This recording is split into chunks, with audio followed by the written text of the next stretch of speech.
गिबियावनो गासैनिसिमबो नायगिरि बिथांमोननिसिम जोंनि खुलुमनायखौ बावहरग्रोनाय जाबाय।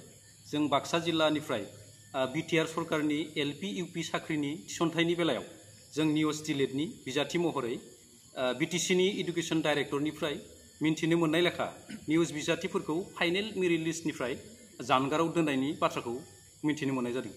बेनिखायनो मानगोनां बिटिआरनि सिइएम प्रमद बर' सारनिसिम गुरैयै खावलायनाय जायोदि अनारेबल सुप्रिम कोर्टनि बिथोनखौ नेवसिगारालाबासिनो जोंखौबो जेन बे थिसनथायनि बेलायाव लाफायो बेखौ जोङो गुरैयै खावलायबाय सारनिसिम।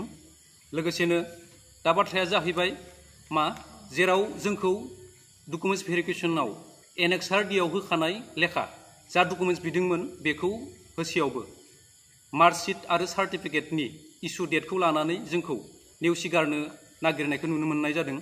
बे इस्यु डेटखौ भारतनि गासैबो रायजोआवनो 22 मे 2019खौनो नुनो मोनगोन।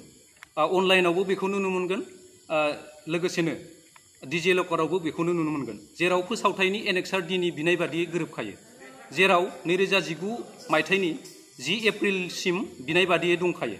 बिथांमोनखौ बार बार खावलायसेयावबो जोंखौ नेवसिगारोब्ला जोंबो जिरायनानै थानाय नङा।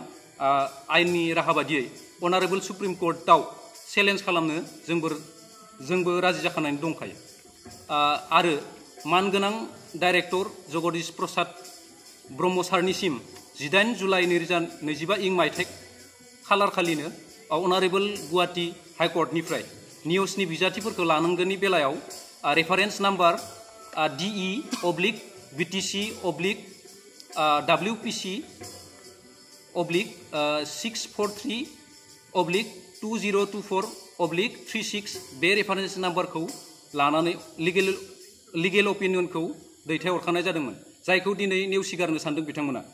बेयो माब्लाबाबो गनायजाथाव नङा। जोबथियाव जों बेखौनो आसा खालामगोन दि बिथांमोना गोथौयै नायबिजिरफिननानै बे मेरिट लिस्टखौ निउजनि बिजाथिफोरखौ लाफानानै फोसावफिनो जेन, बेखौनो जोङो आसा थिबाय। गोजोन्थों।